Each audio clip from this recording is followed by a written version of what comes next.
جی. بسم الله الرحمن الرحيم.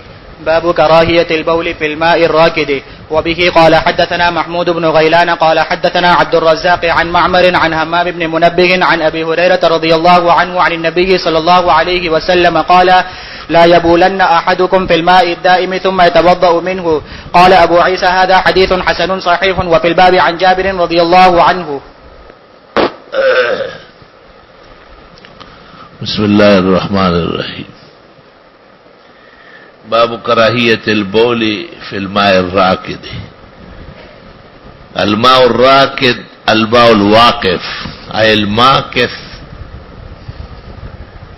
والمجتمع في محل. پانی جمع ہے، تالاب کی شکل ہے، وہ راستوں میں ہے، میدانوں میں ہے، پگڈنڈیوں میں ہے، کسی وقت تو کام آ سکتا ہے. ہمارے ملک میں بفضلہ تعالی و بتوفیقہ و احسانہ پانی کی کثرت ہے. نہر، چشمے، کنویں، دریا سب میٹھے پانی کے. شاید ان باتوں کا آپ کو احساس نہ ہو، لیکن عربستان عدیم الماء ہے، فاقد الماء ہے، پانی نہ ہونے کے برابر ہے. وہاں بارش کا جمع ہوا پانی بہت زیادہ قابل قدر ہے. مجھے یہ بات اس وقت سمجھ آئی جب سابق مشرقی پاکستان جانا ہوا. وہاں کے علماء کی دعوت اور درخواست پر ہمارا تصور یہ تھا کہ بنگلہ دیش ہے یا مشرقی پاکستان سابق ایک گندی جگہ ہے اور تالاب ہے اور کیچڑ ہے، جبکہ وہ حسن میں افغانستان سے 100 گنا بڑھ کر ہے. افغانستان تو بارشوں کے بعد آباد ہوتا ہے، ویسے تو ویران اور سپیر ملک، سپیر منحوس، گندا، اجڑا ہوا. لیکن بنگال دیکھیں گے آپ تو آپ کو اندازہ ہوگا کہ کتنا بڑا سرمایہ ملک کا ہاتھ سے نکلا ہے. زمین نظر نہیں آتی، مٹی نظر، سب ہرا بھرا ہر جگہ. ایک بات تو یہ بڑی حیران کن ہے، کیونکہ بارشوں کی کثرت ہے. دوسری بات یہ کہ بارش کا پانی جو جگہ جگہ کھڑا ہے وہ خراب نہیں ہوتا، اور رنگ اس کا ایسا ہرا بھرا نیلا آسمانی رنگ. تو ہم اکثر اپنے میزبان کو کہتے تھے کہ تھوڑا سا یہ رکا ہوا پانی پلاؤ. انہوں نے کبھی نہیں کہا کہ یہ خراب ہے آپ نہ پیئے. انہوں نے جگ اور گلاس گاڑی میں رکھے اور نیچے اترتا تھا کوئی لڑکا اور وہ جگ بھر کے واپس لاتا تھا. اور میں بھولوں گا نہیں اس کا ذائقہ. میرے خوگی خشتا درنے خوگی ہوا نہ 12 2 مہینے پہلے 1 مہینہ پہلے کا کھڑا ہے. زمین پانی خراب نہیں کرتی، پانی محفوظ رکھتی. تو مجھے پیغمبر مجتبی احمد مرتضی شافع الشفعاء یوم الجزا صاحب الخیر والمقام التقی عند اللہ فی الدنیا والعقبہ، نبی کریم صلی اللہ علیہ وسلم کا یہ ارشاد سمجھ آیا کہ تم میں سے کوئی شخص رکے ہوئے پانی میں پیشاب نہ کرے. ہو سکتا ہے کبھی ضرورت ہو جائے پینے کی یا وضو کرنے کی. وضو معیار الاعمال ہے. وضو کے پانی کا ذائقہ بھی اچھا ہونا چاہیے، اس لیے تو منہ کو کنگالتے. منہ بھی صحیح ہونا چاہیے، اس لیے تو ناک میں ڈالتے ہیں. اعضاء پر تحمل بھی ہو، اس لیے تو چہرہ دھوتے ہیں. معیار الاعمال جو اسلام میں ہے، طہارات میں ہے، وہ وضو ہے. اللہ تعالی ہمیشہ نصیب فرمائے، زندگی بھر اللہ تعالی طاہر مطہر بنائے. بہت بڑے کمالات ہیں اسلام، اس پر آپ بحث کریں گے تو حیران ہو جائیں۔ یہ جو وضو ہمارا ہے یہ زبردست کام ہوا، اس کے لیے ہمارا بدن پاک رکھتے ہیں، ہمارا کپڑا پاک ہوتا ہے، ہم پاک پلید کا فرق کرتے ہیں، یہ ایک نظام ہے۔ دوسرا نظام پھر حلال حرام کا ہے، تیسرا نظام پھر لذیذ غیر لذیذ کا ہے، چوتھا نظام پھر عزت اور ذلت کا ہے۔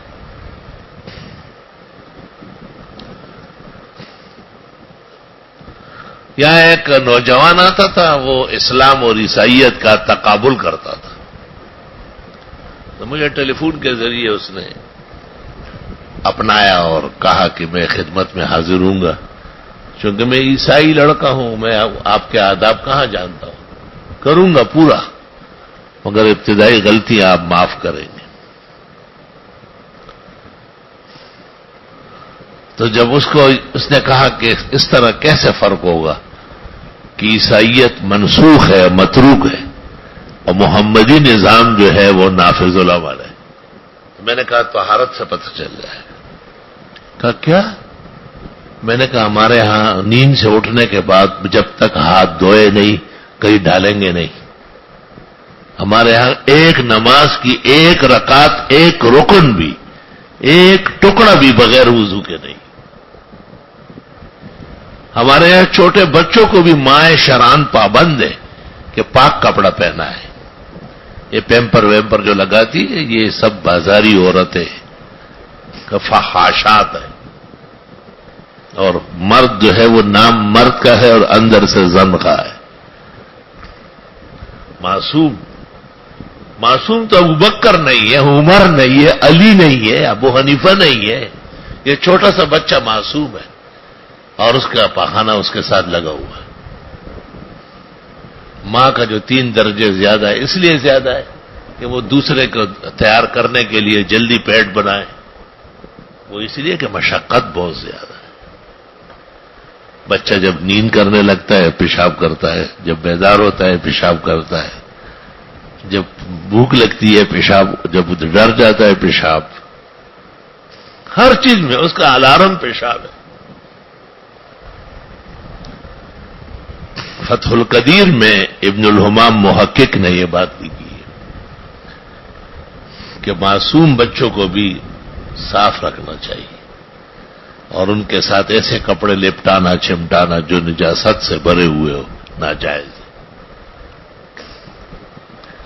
اور یہ بھی لکھا ہے کہ لڑکی کو لڑکا نظر آنے والا لباس پہنانا حرام نہ چاہے، لفظ حرام موجود ہے، اور لڑکے کو ایسے کپڑے پہنانا کہ اگلا سوچے کہ شاید بچی ہے، منع فرمایا، ایسا نہیں کرے گا۔ مزید تفصیل قاری طیب کی کتاب التشبہ میں ملے گی آپ کو انشاءاللہ۔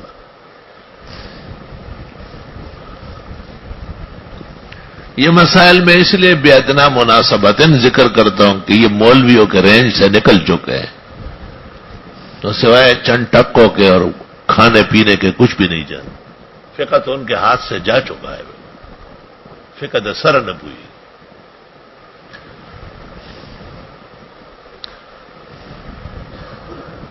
وہ ہمارا کوئی کارنامہ نہیں ہے، ہمارا فرض ہے، اللہ تعالیٰ نے ہمیں موقع دیا ہے، اللہ نے ہمیں زندگی میں علمی اطراف اور علمی کنایات عطا کیے، ہمارے سامنے سینکڑوں پر مشتمل بہترین جماعت استفادہ علم کے لیے ہر وقت تیار رہتے، ہمیں ان کی قدر ہے۔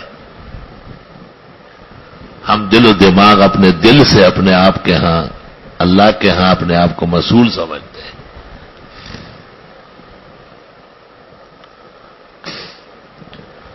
تو جب میں نے طہارت پر بات شروع کر دی تو وہ لڑکا مجھے کہتا ہے، وہ جو پادری بن رہا تھا، کہ طہارت تو ہے ہی نہیں عیسائی ہو گیا، نہیں ہے، نہیں کہ ہمارے رنگ ہے، روغن ہے، اسپرے ہے۔ میں نے کہا یہ کیا چیز ہے، اس کی ضرورت نہیں ہے، صاف ستھرا پانی استعمال کریں۔ کہنے سے تو کرتے ہیں لیکن عیسیٰ علیہ السلام کا عمل نہیں ہے۔ میں نے کہا حضرت کا عمل یقیناً ہے، آپ کے ہاں نقل غلط ہے، متروک منسوخ مذہب میں پورا علم نہیں ہوتا، ہرقل کی باتوں میں بھی ایک جگہ میں نے جواباً کہا نا کہ متروک اور منسوخ مذہب کا علم پورا نہیں ہوتا، کچھ کمی رہتی ہے اس میں نے کہا جب طہارت نہیں ہے تو نماز بھی ہمارے یہاں نہیں ہے، صرف دعا ہے. وہ پرے جو کرتے ہیں نا وہ صرف نماز کی جگہ دعا کرتے ہیں. اب دیکھو طہارت نکل گئی، اب اگر آپ کسی عیسائی سے پوچھے کہ عیسی مسیح نے آسمان پر جانے سے پہلے 2 رکعت نماز بھی کبھی پڑھی ہے؟ وہ کہاں ہے؟ کس طرح پڑھی ہے؟ بے وضو یا باوضو؟ یا آپ اقرار کرتے کہ اللہ نہ کرے خدا وہ زبان پر نہ لائے عیسی مسیح خدا کا نبی اور رسول ہو کر اس نے 2 رکعت نماز نہیں پڑھی؟ اتنا بڑا بے نمازی تو پوری امتوں میں نہیں ہوا جو آپ حضرت عیسیٰ جیسے پاک مطہر و متقرب عند اللہ کے بارے میں بدگوئی کر رہا ہے.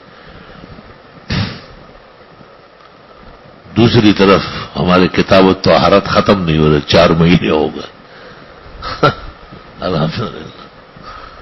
یہاں تک کہ طہارت کے خاطر اس بات کا اہتمام ہے کہ اگر کہیں پانی بارش کا، سیلاب کا، نہر کا، دریا کا چوٹ کے کڑا ہو گیا تو اس پانی کا تحفظ کریں.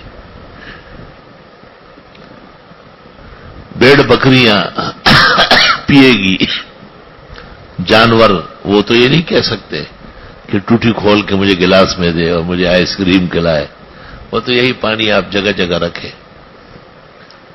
میں نے خادمین کو کئی مرتبہ کہا ہے کہ چھتوں پہ جگہ جگہ صاف برتنوں میں 24 گھنٹے میں 2 دفعہ پانی بھرا کرے تاکہ یہ بلیاں، یہ پرندے یہ کہاں جائیں. یہاں تو کوئی ایسا قریب میں میٹھے پانی کا نہر، چشمہ، دریا کھلا نہیں ہے کہ وہ وہاں جا کر کے چونچ مارے پانی میں نہیں.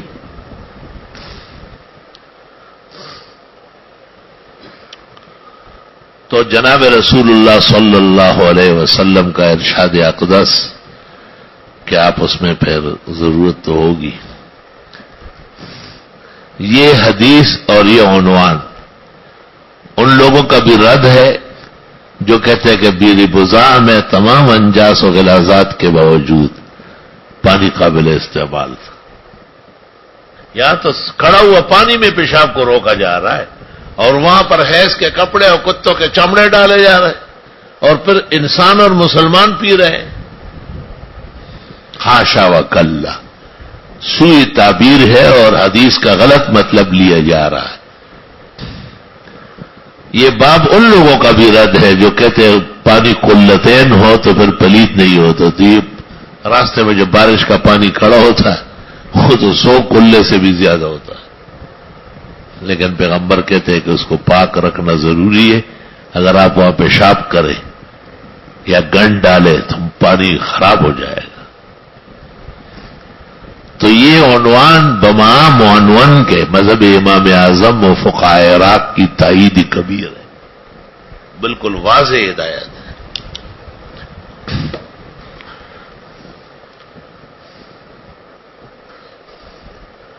وبه قال حدثنا محمود بن غیلان، یہ بخاری کا بھی استاد ہے لیکن مجھے بخاری میں ایسے روایت یاد نہیں ہے، کہیں آیا تو مجھے بتانا. امام مسلم کا بھی استاد ہے. قال حدثنا عبد الرزاق وہی صنعانی ہے صاحب المصنف.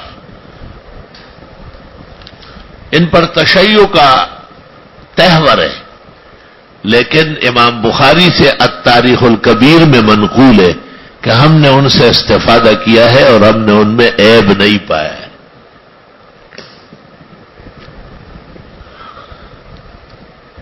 عبد الرزاق کی تفسیر بھی ہے اور یہ 211 میں فوت ہوا ہے، متقدمین میں سے.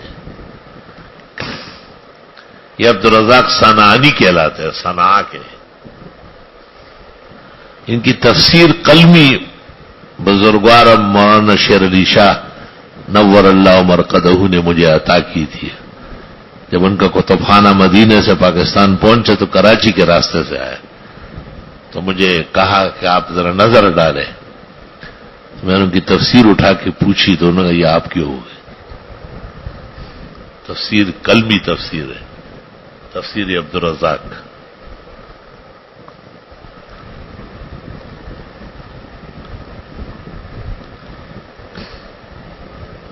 ان معمر ابن مثنى ان حمام ابن منبہ، یہ بھی تابعین میں سے ہے نا،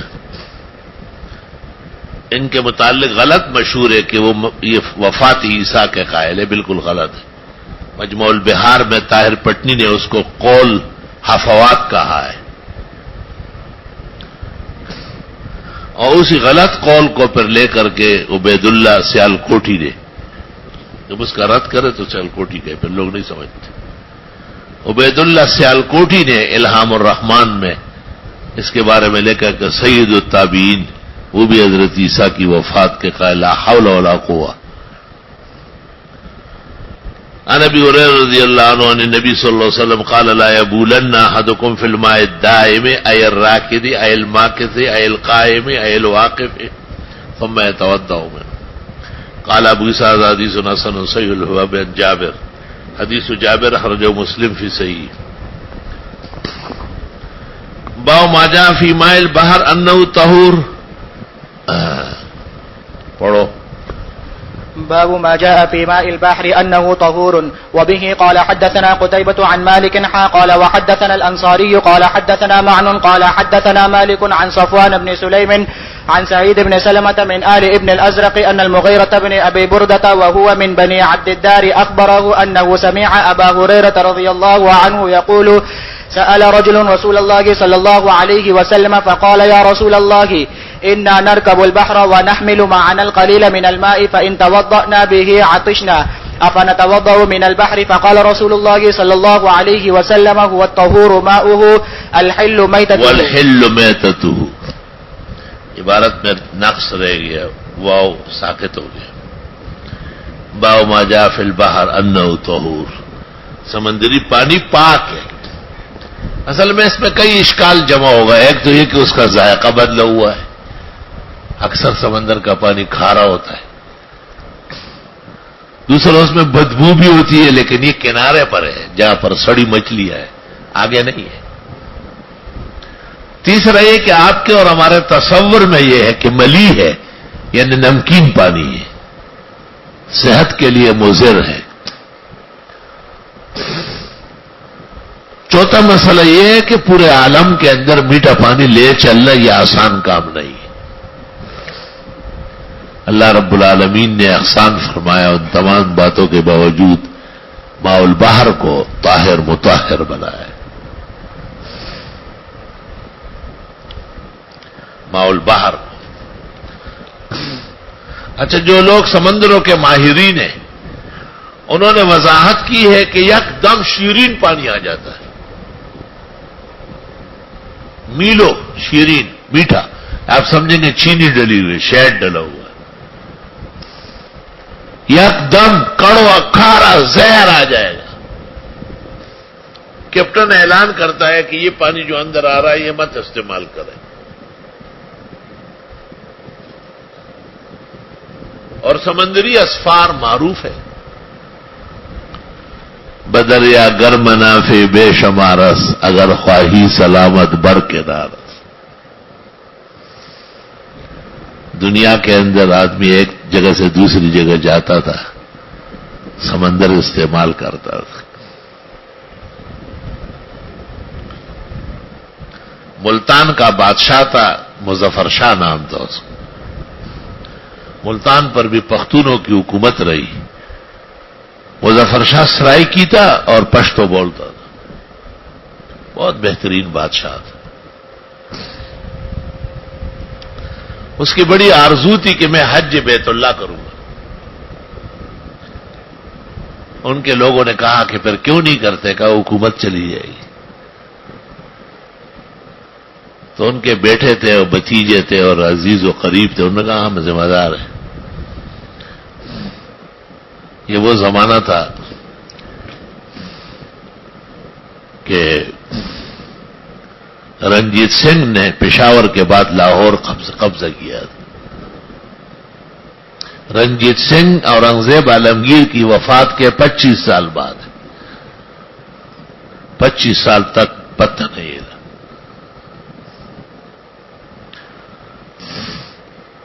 تو مظفر شاہ نے کشتیاں بنائی 5، دریائے سندھ کے ذریعے کراچی پہنچا. عباسین کا ذریعہ رال ہوگا نا.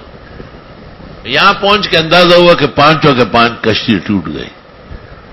سندھ کے بادشاہ نے بڑا احترام کیا, بڑی دعوت کی, تو سینکڑوں آدمی 500 آدمی تھے ساتھ, اونٹ اور گائے ذبح کی, اور ان کے اعزاز میں 5 کشتیاں مزید پیش کی, اور ان کو کہا کہ اس میں آپ حج کر لیں. وہ کشتیاں یہاں سے روانہ ہوئی اور جدہ جا کے اتری اور بالکل سلامت. مظفر شاہ سال 1.5 سال کے بعد جب واپس آیا تو رنجیت سنگھ ملتان میں داخل ہوا. مظفر شاہ نے بیٹوں کو اور بھتیجوں کو بانجوں کو کہا کہاں چلے گئے, لیکن ان کو کہا کہ بس اب کافر کے مقابلے میں ڈٹنا ایمان و غیرت کا تقاضا ہے. اللہ تعالیٰ نے اس طرح لکھا ہوگا, پیچھے نہیں ہٹنا ہے. گمسان کی رن ہوئی, رنجیت سنگھ خود آیا لیکن ملتان کا قلعہ فتح نہ کر سکا. تو مظفر شاہ کو خط لکھا. مظفر شاہ کے حالات میں لکھا ہوا ہے کہ میں آپ کی شجاعت اور بہادری کو سلام کرتا ہوں. آپ صرف مجھے کہے کہ مجھے معاف کر دیں, میں پوری ملتان بحال کرتا ہوں اور واپس جاتا ہوں. وعدہ کرتا ہوں آئندہ نہیں آؤں گا. مظفر شاہ نے جواب دیا کہ میں ابھی حج کر کے آیا ہوں, اور میں نے یہاں آتے ہی خواب دیکھا کہ رسول اللہ صلی اللہ علیہ وسلم بہاؤدین زکریا ملتانی کو کہتے ہیں کہ آپ پیر ذرا لپیٹ سمیٹ لیں, اور مظفر شاہ آ رہا. مظفر شاہ آ رہا ہے تو میری اتنی بڑی شہادت ہونے والی ہے کہ رسول اکرم صلی اللہ علیہ وسلم انتظار میں کافر سے معافی مانگوں گا. میں نے ابھی تو وہاں بیت اللہ میں ایک اللہ سے معافی مانگی, میری غیرت گوارا نہیں کرتی. جمعے کے دن نماز کے اوقات میں شہید ہوا ہے. 32 آل و اولاد سمیت 64 افراد لڑ رہے تھے, ادھر سے افواج تھی. خیر, تو اس زمانے میں نے اسفار ایسے مشکل تھے, پہلے سے اس کو پتا تھا کہ یا حج ہوگا اور یا حکومت ہوگی. اب پتہ چلتا ہے کہ جو 7 خاندان 700 سال ہندوستان پر حکومت کر چکی, اور ایک نے بھی فیروز تغلق جیسے سلیم الطبع حافظ قرآن و حدیث, اور انگزیب جیسے غوث و قطب, وہ نہیں جا سکتے. غیرتی لوگ تھے, حکومت کہاں کسی کے حوالے کر. ہم کتنے آرام سے حج کرتے ہیں, عمرے کرتے ہیں. میرا ایک دوست ہے, وہ مجھے کہتے ہیں ہر مہینے آپ عمرے کے لیے جائیں, مگر جمعہ پڑھ کر رات کو فلائٹ کریں, اگلی جمعرات کو آئے اور اپنی شب جمعہ پڑھائے. کہ خرچہ سارا میرا, 4 خادم 3 خادم جو بھی ساتھ ہو وہ میرے ذمہ ہو. اللہ ان کو جزائے خیر دے, ان کے خزانوں میں برکت دے, اور ان کی بہترین نیتیں سلامت تعبد رکھے, اور ان کو تو انما الاعمال بالنیات کے تحت گویا کہ ثواب مل ہی رہا ہے. آگے ہم اپنے حساب دیکھیں گے.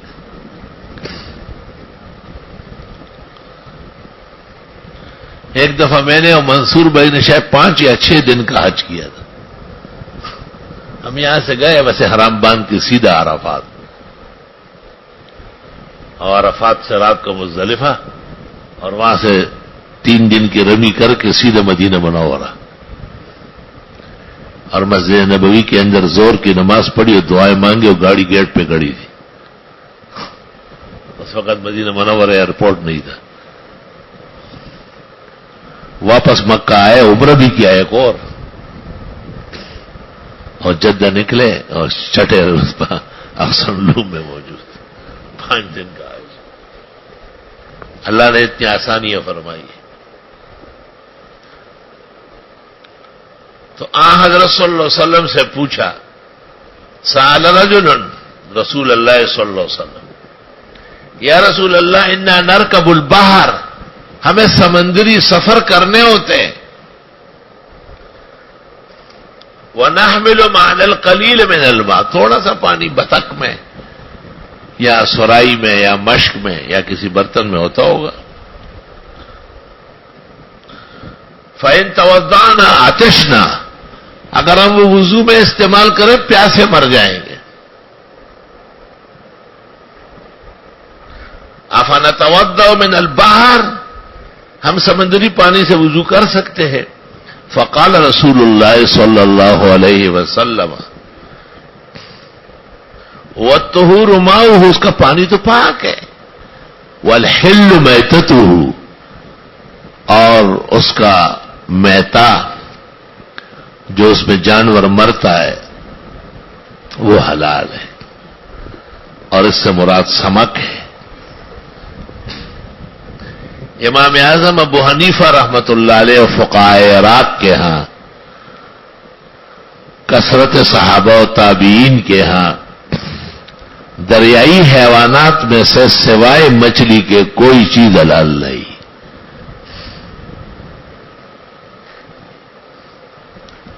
مچھلی کا واضح ہونا ضروری ہے. جواہر الاخلاطی میں ہے کہ ایسی چھوٹی چھوٹی مچھلی جس کا مچھلی ہونا مشتبہ ہے، ناجائز و حرام ہے. جواہر الاخلاطی ہندیہ میں اس کے کثرت حوالہ جات ہیں. قذاف الجواہر الاخلاطی، قذاف جواہر الاخلاطی.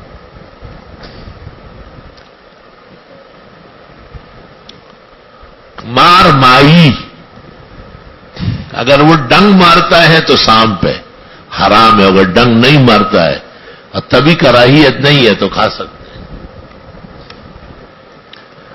لیکن جھینگا اور روبیان،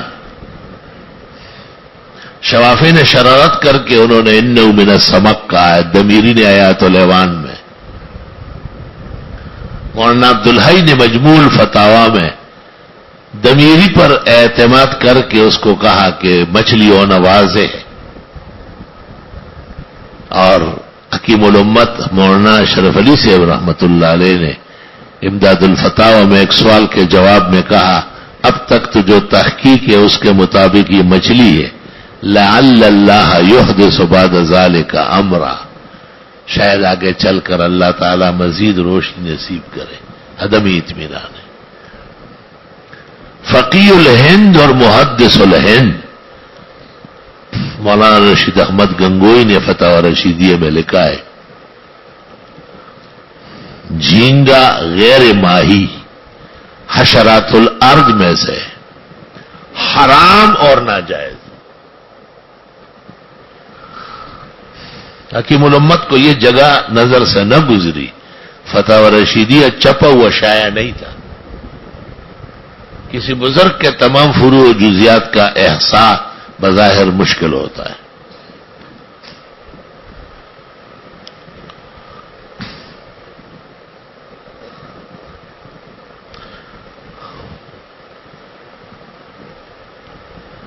تو الگ تحقیق جھینگا چونکہ مچھلی نہیں ہے، لیس من السمک فلا يحل عند الحنفیہ، لأن عند الاحناف لا يحل من البحر الا السمك. باقی اور ائمہ کے تمام سوائے انسان و خنزیر کے. اور ایک اصول شافعی و احمد کا یہ ہے کہ جو بر میں حلال ہے وہ باہر میں بھی حلال ہے، اور جو بر میں منع ہے وہ باہر میں بھی منع ہے. اقوال شتى عنده. تفصیلات کے لیے حنابلہ کی المغنی اور الانصاف اور شوافی کی شرح معذب اور مالکیہ کے ہاں تقدیمات عبد الولید باچی.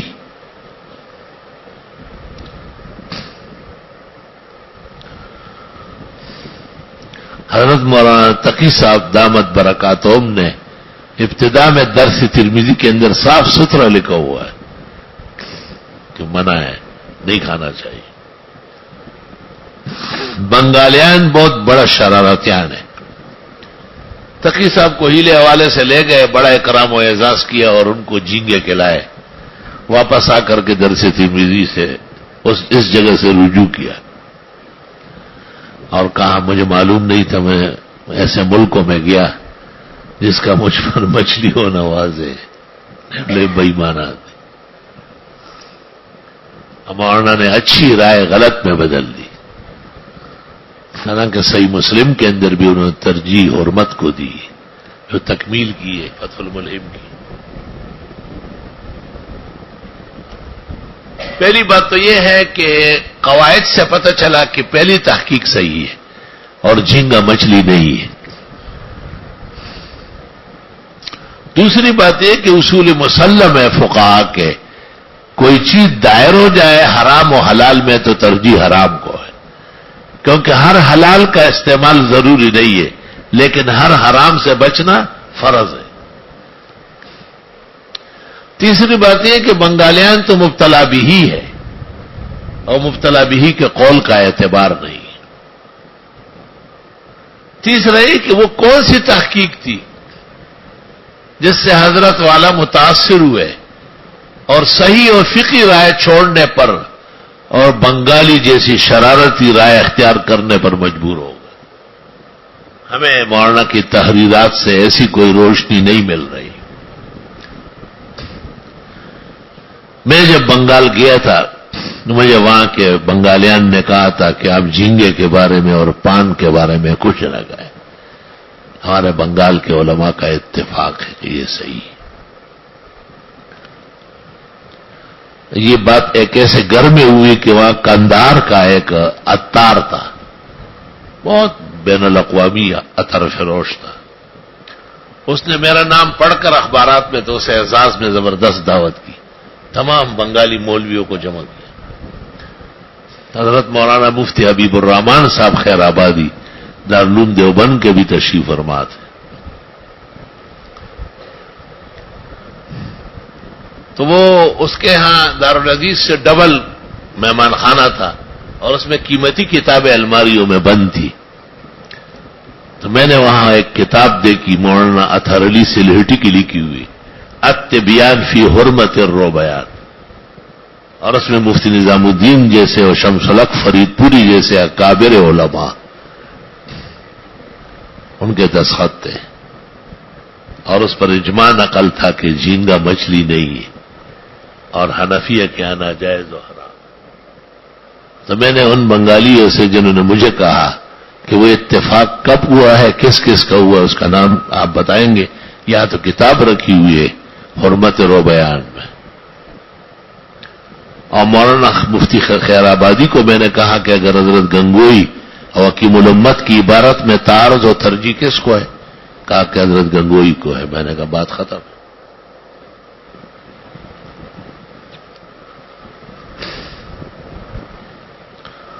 تو بنگالیان کو اس طرح میں نے وہاں مار گرایا.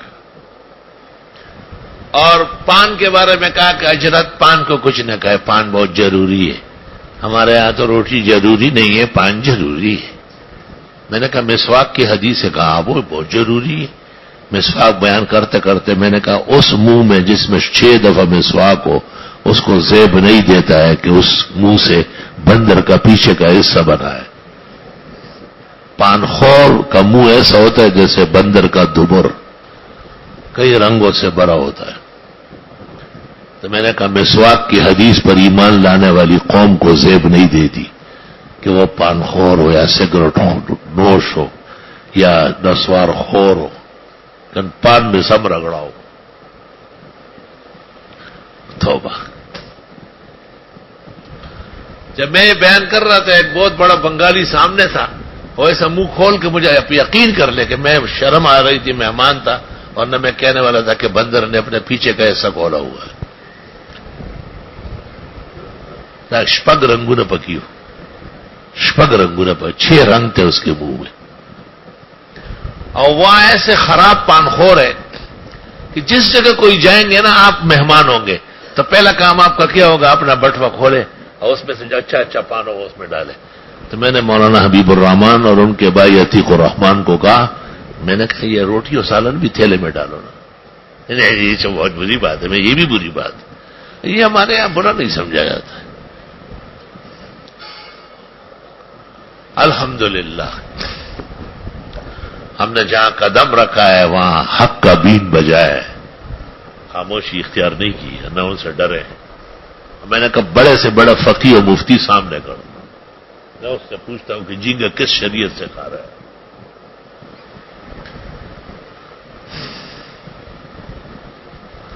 ہمارے استاد محترم مولانا مفتی ولی احسن جب امریکہ تشریف لے گئے تھے تو ان کو پتہ چلا کہ یہاں ایک فش سینٹر ہے اور اس میں ہر وقت 3000 ڈاکٹر مختلف سرجریوں میں تحقیقات میں لگے ہوتے ہیں. مفتی صاحب وہاں چلے گئے. وہاں جی ہمارے استاد عجیب تھے اور ان کو کہا میں پاکستان میں اسلام اور مسلمانوں کا مفتی ہوں. ہمارے یہاں ایک جھگڑا ہے کہ یہ جو جھینگا ہے یہ مچھلی ہے یا نہیں. اگر یہ مچھلی ہے تو حلال ہے اور اگر یہ مچھلی نہیں ہے تو یہ حلال نہیں. تو انہوں نے کہا آپ کاغذ پہ لکھ کے دے دیں. حضرت کو کہا کہ انگریزی میں. آپ نے کہا مجھے انگریزی نہیں آتی. کہا چلو اردو میں لکھے, ہم انگریزی کر دیں گے. تفصیل لکھے. حضرت صاحب نے تفصیل لکھ کے وہاں دی اور ان کو ایک تاریخ دی. اس مقررہ تاریخ پر جب حضرت تشریف لے گئے تو انہوں نے ایک بک حوالے کی. یہ مفتی کے بیٹوں کو اس کا خیال کرنا چاہیے کہ وہ بک کہاں ہے. کتاب. اس پورے سینٹر نے 3000 ماہرین نے تحقیق کر کے آخر میں اس طرح لکھا کہ جس کو جھینگا مچھلی کہتے ہیں وہ مچھلی کی کوئی قسم نہیں, مچھلی کے خاندان کا کوئی فرد نہیں, مچھلی کی تعریف کے اندر وہ شامل نہیں. وہ ایک غیر چیز ہے, ایک علیحدہ بحری یا بری حیوان ہے اور اس کا 100 میں سے کوئی ایک رشتہ بھی مچھلی سے نہیں ملتا. اس لیے سینٹرل جو ہے نا بورڈ متفق رپورٹ لکھتا ہے کہ یہ نہ جھینگا ہے نہ جھینگے کی کوئی قسم ہے اور نہ اس کا کوئی فرد ہے. افسوس کہ حضرت اقدس استاذ گرامی قدر کہ یہ تحقیق یا تحریر حضرت مولانا تقی صاحب مدظلو کو کیسے نہیں ملی. اس خاص شاگرد تھے. اصل میں بنوری ٹاؤن سے ایک فتویٰ نکلا تھا, اس میں جھینگے کو جائز کہا تھا. میں وہ فتویٰ لے کے نیو کراچی سے حضرت کے پیچھے آیا. حضرت نے مجھے کہا یہ دیکھو الجواب سیون احمد الرحمان ہے, میں نہیں ہوں. کیا ایک عبدالسلام نام کا آدمی ہے بنگالی, وہ یہ شرارتیں کرتا ہے کہ جس مجھ پر یقین ہے کہ یہ نہیں لکھے گا. تو مفتی احمد الرحمان صاحب جی ذرا اور الجواب سیون. تو میں مفتی صاحب سے کہا, میں نے کہا آپ نے بہبود میں اور اٹک میں اور پشاور میں اور کوڑا خٹک پڑھتے ہوئے کبھی آپ نے جھینگا کھایا ہے, بچو کھایا ہے؟ نہیں بچو کی. میں نے کہا تو بچو کا باپ ہے جھینگا, اس کی شکل تو دیکھیں. میں دیتا تو جائز ہے یار پوچھے میں نہیں ماتا نخ کھا رہی. تو یہ بات یہاں اس لیے پیدا ہوئی کہ والحل میتتہ, میتا عام نہیں ہے, جنہوں نے عام لیا ہے وہ محجوج ہے, ان کے خلاف حجت قائم ہے. اور میتا سے مراد صرف سمک ہے. اگر مچھلی پانی میں مر گئی اور سوج نہ گئی, بدبو نہ پھیلی, تو بال اتفاق عند الائمہ والامہ حلال طیب ہے. شکاری جو جال ڈالتا ہے, دام ڈالتا ہے, تو وہ مر بھی جاتی ہے.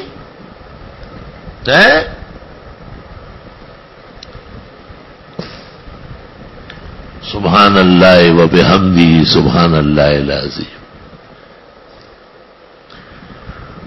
حنفیہ کے ہاں دریائی حیوانات میں سے صرف اور صرف مچھلی جائز ہے, اور مچھلی معلوم ہونا چاہیے. السماک الصغار لا تحل جوار الاخلاطی لانها تشتبه بالتنین, کیڑوں سے ملتے ہیں. یہاں ایک بنگالی مولوی تھا ابراہیم, وہ طالب علموں کو ساتھ کر کے یہ سامنے ندی سے ہر روز چھوٹے چھوٹے کیڑے پکڑتا تھا. مشہور تھا کہ مولوی ابراہیم رات کا کھانا مچھلی سے کھاتا ہے. ایک دن آ رہا تھا, میں یہیں پلنگ پہ بیٹھا تھا, اس وقت یہاں باغ تھا, سامنے 3 کمرے تھے. میں نے کیا لایا ہے مولوی ابراہیم صاحب؟ جی مچھلی. میں نے کہاں سے؟ ندی سے. میں نے کہا کیڑا نہ ہو. نہیں ہم تو بہت جانتے ہیں نا, ہم تو یہی کھاتے ہیں. میں نے کہا یہ آج والی ہمیں دے دو. ہاں لے لے. مؤذن صاحب یہاں ایک کمرہ مؤذن کا تھا، اس کو میں نے کہا ٹین میں ڈالو، پانی ڈالو اور تھوڑا تھوڑا صابن اور لہسن توڑ کے اس میں ڈالو. میں نے کہا اس کو دینا نہیں جب تک میں نہ ہوں، میری امانت ہے. وہ مؤذن صاحب کے کمرے کے سامنے ایک پودا تھا، اس کے ساتھ ٹین رکھا ہوا تھا اور اس میں وہ آگے پیچھے ہو رہے تھے، آگے پیچھے ہو رہے. ایک دن مؤذن صاحب ہنستے ہوئے آئے. میں نے کہا کیوں؟ وہ سارے کیڑے. میں نے کہا مولوی ابراہیم کو بلاؤ. بلایا. میں نے کہا یہ آپ کا یہ تو میں نے نہیں کھایا. میں نے کہا آپ نے بہت جلدی کھا لیا نا، تھوڑا صبر کر لیتے تو یہ بن رہی تھی. میں نے کہا تو اپنے آپ کو مفتی کہتے ہیں، یہ عالمگیری دیکھو، جواہر الاخلاطی کی عبارت دیکھو. آخری دلیل میری یاد رکھے، کبھی بھولنا نہیں اس کو. مولوی احمد رضا خان بریلوی اعلی حضرت فاضل بدعت اور شرکیات میعتا حاضرہ، اس کا کام ہی کھانے پینے ہے. فضائل حلوہ، فضائل پراٹھا، فضائل فرنی، فضائل شیرمال، فضائل یہ وہ، بس فضائل ہے فضائل ہے، اور کھانے اور پینے ہیں. 94 کھانے لکھے. لیکن ایک بات عجیب سنو کہ احکام شریعت میں ایک سوال کے جواب میں تحقیق کر کے اعلی حضرت فاضل بریلوی لکھتے ہیں کہ بہرحال جھینگا مچھلی نہیں ہے، اس لیے ناجائز ہو رہا. میں کہتا ہوں 100 میں 1% کا 100 ایسا اس میں حلت کی بو ہوتی نا تو اعلی حضرت اسے منع نہ کرتے. اب ان کا تو مزاج یہ ہے، یہ تیجا ہو، یہ چیلم ہو، یہ برسی ہو، یہ کنڈ ہو، یہ خرافات و لایانیات ہو. اچھا اب آگے لطیفہ سنو. اس احکام شریعت کو تقدیم کے ساتھ تراب الحق گڑب الحق نے شائع کیا ہے، تو عنوان قائم ہے جھینگا مچھلی ہے. یہ دیکھا ذرا، میں نے دیکھا بڑی حیرت کی. میں نے جھینگا مچھلی ہے. احمد رضا خان جیسے فقی، فروع میں بہت عمدہ فقی ہے، اصول سے بالکل لا علم. حضرت گنگوئی سے اختلاف اصول میں ہے، فروع میں نہیں ہے. جب کتاب دیکھی وہ موجود ہے، چھپی ہوئی کتاب ہے احکام شریعت، آپس میں دیکھے عنوان قائم ہے. تو یہ گڑب الحق نے اس کا عنوان لگایا ہے جھینگا حلال ہے. آپ اعلی حضرت کا پڑھے ذرا، اس میں حلال کی بو نہیں ہے، صاف لکھا ہے کہ یہ حرام. اور یہ جواہر الاخلاطی کی عبارت پہلی مرتبہ ان کی تحریر میں دیکھی ہے کہ وہ کہ چونکہ مشتبہ امر ہے، واضح نہیں ہے، اس لیے نہیں کھانا چاہیے اور یہ ناجائز حرام ہے. یہ شریف آباد میں کسی زمانے میں جلسے ہوتے تھے، لوگ علماء کو بلاتے تھے. ایک رات کو مجھے بلایا، مولانا قاری مفتاح اللہ حفظہ اللہ بھی ساتھ. سوال میں کسی نے پوچھا تو میں نے جواباً کہا کہ جھینگا ناجائز اور حرام ہے. تقریر کے بعد پھر عوام نے پوچھا کہ حرام ہے یا مکروہ ہے، تو قاری صاحب نے کہا کہ تقریر میں ایسی تیزی اچھی ہوتی ہے، مولانا کا تو مزاج بھی ہے، لہذا مکروہ ہے. میں نے مولانا کو کچھ نہیں کہا. اگلی رات دوبارہ ہمایوں مغل اس محلے میں رہتا تھا، اس کے کہنے پر ایک اور جگہ جلسہ تھا اور قاری صاحب ساتھ تھے. میں نے کسی سے دوبارہ کہا کہ آپ یہ ضرور پوچھیں. آخر میں جب انہوں نے پوچھا تو میں نے کہا عوام جس چیز کا ارتکاب کرتے اس کے لیے حرام سے اتر کر مکروہ کا راستہ اختیار کرتے. امام ابو یوسف نے امام ابو حنیفہ سے پوچھا ہے کہ آپ کبھی کہتے اکرہ ہو، کبھی کہتے احرم ہو. تو امام صاحب نے کہا میں مکروہ جب کہوں وہ بھی حرام کی قسم ہے،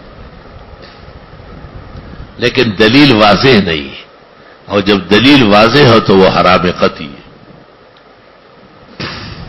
اور میں نے کہا فتاوی عالمگیری جلد 5 میں فصل فی الکراہیت میں ہے قال محمد بن الحسن کل مکروہ عندنا حرام، ہر مکروہ حرام.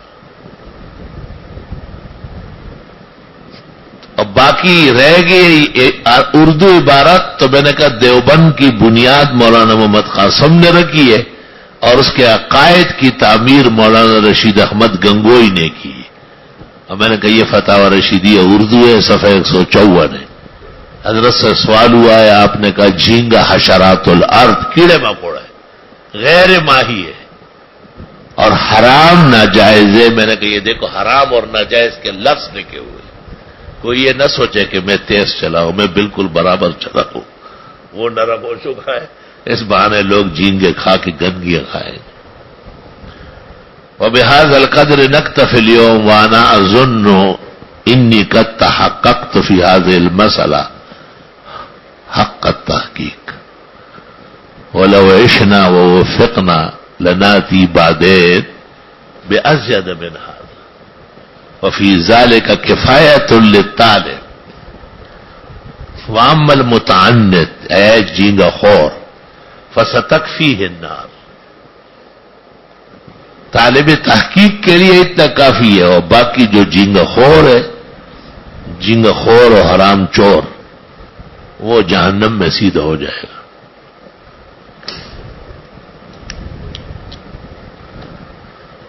وفی ذلک کفایۃ للطالب واما المتعنت. حضرت مولانا کوثری لکھتے ایک جگہ، وسیلے پر باس کر کے اخیر میں لکھتے وبهذه الاحاديث والاثار تدل ان التوسل بالانبياء والاولياء احياء وامواتا امر مشروع ومعمول عند الامه والائمه وما انكر عنها الا الحراني ابن تيميه وهو اول من فتح باستدلال الفاسد ابواب الفتن. وقد رد عليه شیخ الاسلام والمسلمین شیخ محمد موسیٰ تلمسانی وصنف فيه كتابا محققا وسماه غیث الغمام بالاستغاثة على سید الانام. حقیقت میں استغاثہ سے مراد توسل ہے. تو آگے حضرت لکھتے وفي ذلك كفاية للطالب، طلبیت لوگ. واما المتعنت، متعنت میں چھیڑخانی کرنے والا، چھیڑ چھاڑ کرنے والا، فستكفيه النار.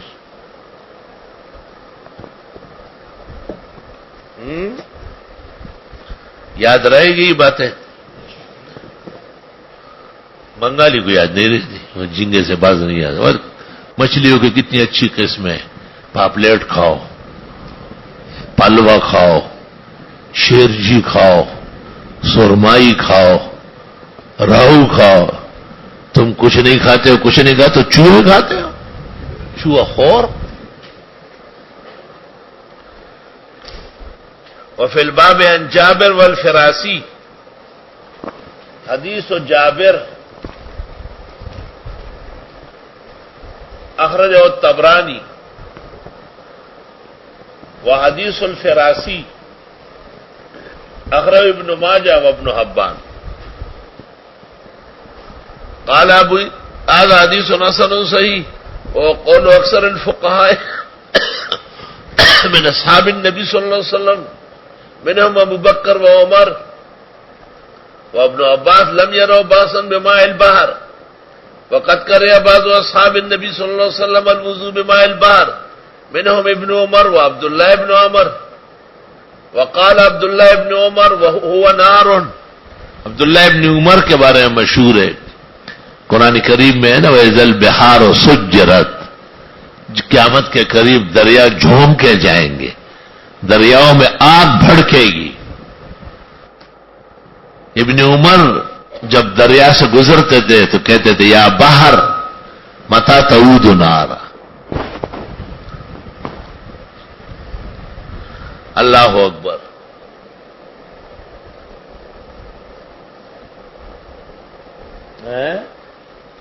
ایک اور بھی پڑھ سکتے ہیں، ابھی تو ہے. باب التشدید فی البول، یعنی پیشاب کے چینٹوں سے بچنا بہت ضروری ہے. ایک باب التشدید فی البول، بڑی محنت کر کے پاک پلید کا خیال رکھا جائے اور پیشاب کے رشاش سے، قطرات سے، چینٹوں سے بچا جائے. باب التشدید فی البول، اگر بول سے نہ بچا جائے تو عذاب قبر جس سے سختی کی جا سکتی ہے. چلو. باب التجديد في البول. وبه قال حدثنا هناد وقتيبة وأبو كريب قالوا حدثنا وكيع عن الأعمش قال سمعت مجاهدا يحدث عن طاووس عن ابن عباس رضي الله عنهما أن النبي صلى الله عليه وسلم مر على قبرين فقال إنهما يعذبان وما يعذبان في كبير أما هذا فكان لا يستنزه من بوله وأما هذا فكان يمشي بالنميمة. وفي الباب عن زيد بن ثابت وأبي بكرة وأبي هريرة وأبي موسى وعبد الرحمن بن حسنة. حديث زيد بن ثابت لم يعلم وحديث أبي بكرة أخرجه أحمد والطبراني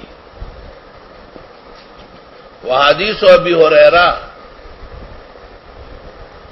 أخرجه ابن ماجه وأحمد والحاكم وحديث أبي موسى أخرجه الطبراني وحديث عبد الرحمن بن حسنة أخرجه ابن ماجه وابن حبان. جی. قال أبو عيسى هذا حديث حسن صحيح وروى منصور هذا الحديث عن مجاهد عن ابن عباس رضي الله عنهما ولم يذكر فيه عن طاووس ورواية الأعمش أصح. وسمعت أبا بكر محمد بن أبان يقول سمعت وكيعا يقول الأعمش أحفظ لإسناد إبراهيم من منصور. اللہ ابراہیم نخی کے دو شاگرد ہیں، ایک اعمش ہے سلیمان ابن مہران اور دوسرا منصور ابن المعتمر ہے. تو منصور چونکہ امریکہ جانے کی تیاری میں لگ گیا، یہ بہترین پڑھا ہوا، آپ کو پتا ہے بہترین پڑھا ہوا، تمام کتابوں میں اول آتا تھا. تو لوگ سمجھتے تھے کہ شاید یہ چونکہ محتمم کا آدمی ہے اور صدر کمیٹی کا بیٹا ہے، مالدار اور سیٹ آدمی ہے، اس وجہ سے. تو شیر علی شاہ کو میں نے کہا امتحان تے واخ لگانا سڑکے کے ہونا یہ دے غریب میں سے امتحان تے والا پتہ ورہ تو لگی. مولانا نے اس سے صرف میں، نحو میں، منطق میں امتحان لیا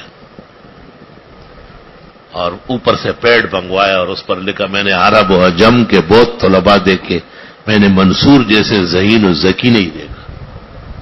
میں سمجھتا تھا کہ ایک اہل دنیا مولانا کے عشق و محبت میں علم پڑھ رہا ہے، خانہ پوری کر رہا ہوگا. آج میں نے ان کا امتحان لیا اور میری حیرانگی کی حد نہیں رہی کہ وہ ہر مضمون میں اول آیا ہے.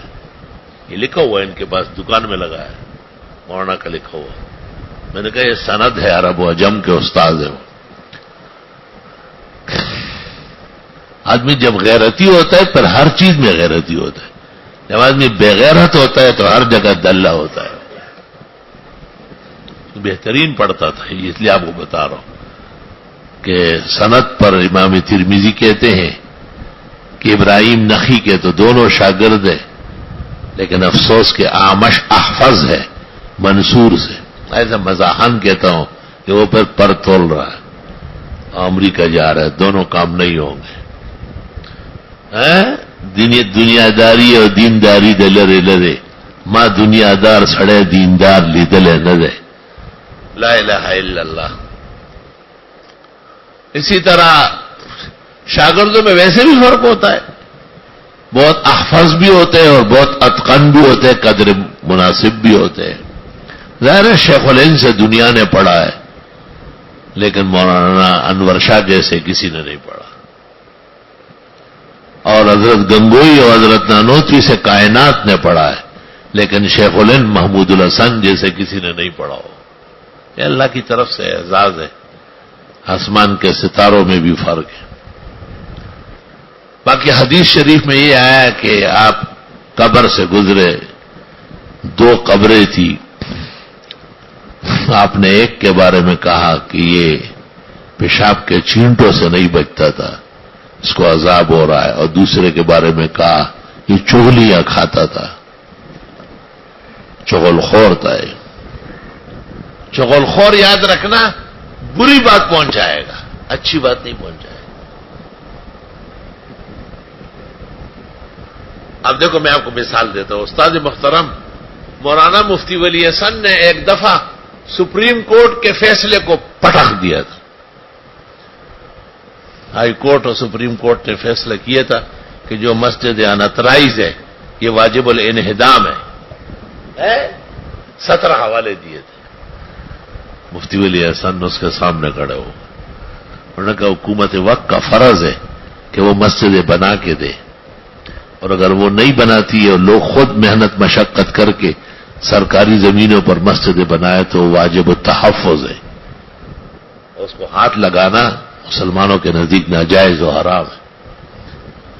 صریح مقابلہ ہائی کورٹ اور سپریم کورٹ کا آسان کام نہیں جائے گا، ملک میں غلبلی مچ گئی، اور مفتی صاحب کو توہین عدالت کا نوٹس، اور چونکہ بنوری ٹاؤن کے ماہنامے میں آیا تو ادریس میرٹی کو توہین عدالت کا نوٹس، اور اسلامی صف جنگ میں آیا تو جمیل خان کو نوٹس، لدھیانوی کو نوٹس ہے۔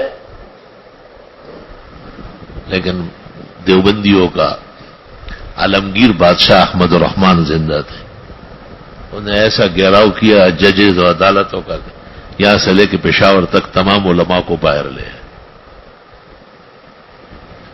مولانا مفتی ولی حسن نے عدالت میں کھڑے ہو کے بیان کرنا چاہا، انہوں نے کہا آپ نے توہین کی ہے، آپ بیان نہیں کر سکتے ہیں۔ حضرت نے کہا اگر یہ توہین ہے تو آپ نے کفر کیا ہے، مسجد شاعر اللہ میں سے اس کے فیصلے آج جس جج نے کیا ہے وہ اس وقت سے جج سے معزول ہے، اس وقت آپ عند اللہ و عند الناس جج نہیں ہے، اور غصہ دلایا اس کو۔ اللہ اکبر و کبیرہ۔ مولوی صاحبان سمجھ رہے ہیں؟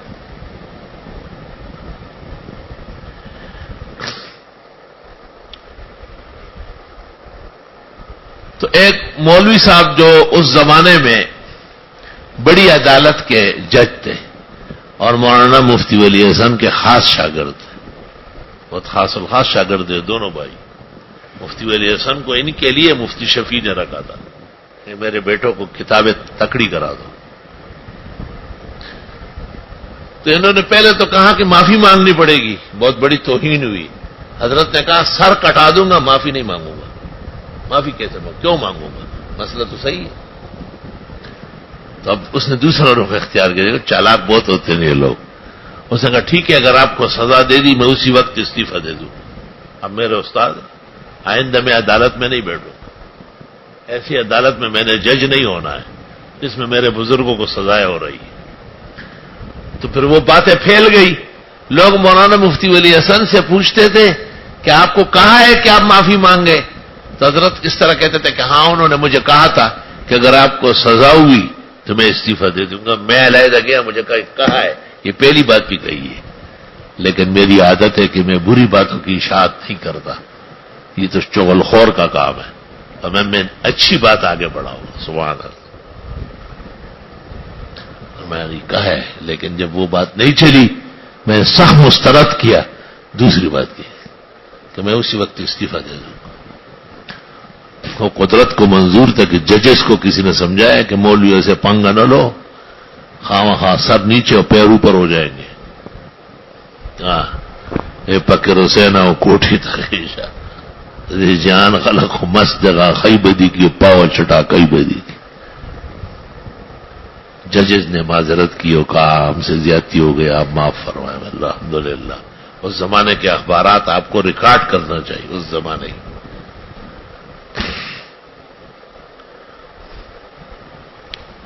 تو حدیث میں یہ فرمایا کہ یہ دونوں قبروں میں معذبین ہیں، ایک اس لیے پٹ رہا ہے کہ یہ پیشاب سے نہیں بچتا تھا۔ شیخ احمد ملا جیون نے تفسیرات احمدی اور نور الانوار میں کہا ہے کہ یہ بیڑ بکری پالتا تھا اور ان کے پیشاب سے نہیں بچتا تھا۔ شان ورشا نے کہا ہے مجھے مولانا احمد جیون پر اعتماد ہے، مکاش کے ماخذ بتا دیتے۔ ماخذ کہی یہ اورنگزیب بادشاہ کا استاد ہے، حضرت نے سب کچھ ان سے پڑھا ہے، بہت جید اصولی عالم ہے۔ شیخ احمد ملا جیون جونپور کے فقیہ و مفتی تھے، عالمگیر بادشاہ کے خاص استاد سے بڑی محبت کرتے۔ ایک دن کھانے پر بیٹھے ہوئے تھے، کہنے لگے دال تو ہے ہی نہیں، مسور کی دال نہیں ہے۔ اورنگزیب نے کہا اتنے اچھی چیزیں نہیں کھا رہے ہو؟ نہ نہیں کھا رہا ہوں۔ اورنگزیب شاہی خیالات کے ساتھ اٹھے، تھوڑی دیر بعد آئے اور برتن میں فرائی فان میں دال ایسا لے آئے، خود پکڑ گئے۔ تم نے بنایا بادشاہ؟ تم نے بنایا؟ کہ اور کون بنایا؟ کہ شاگرد میں ہوں. خود حضرت نے دال بنائی، اتنی دیر چولہے پہ کھڑا رہا.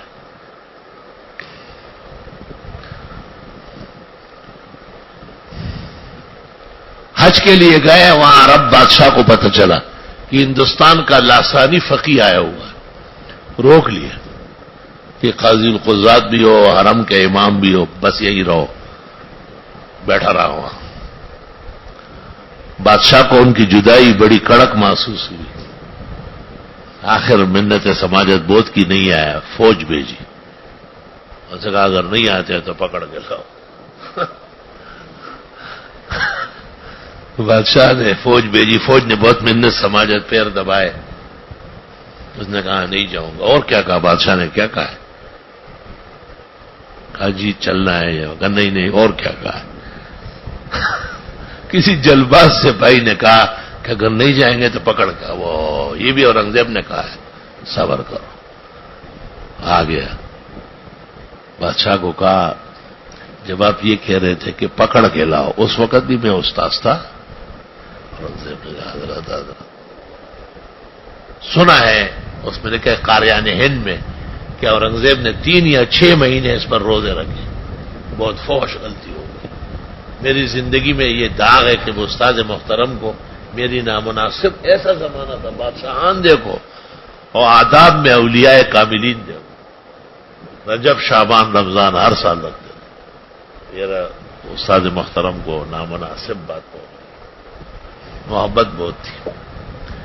تو اس نے یہاں کہا ہے کہ یہ شخص بھیڑ بکریوں کے پیشاب سے نہیں بچتا تھا. شان ورشا کہتے بتا دیتے ماخذ تو بہت اچھا تھا. ماخذ ہے ہی نہیں، دکان سے بتائے. حقیقت یہ ہے کہ یہ تعین کرنا بظاہر دشوار ہے، کیونکہ دوسرے ائمہ تو بول معقول اللہ ہم کو طاہر کہتے، سمجھتے ہو نا.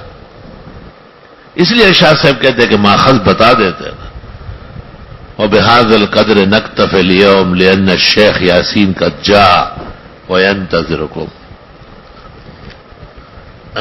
الحمد لله رب العالمين. اللهم صل وسلم على النبي وعلى آله وأصحابه. اللهم احفظنا واحفظ العلماء والطلباء. اللهم احفظنا واحفظ الإسلام والمسلمين.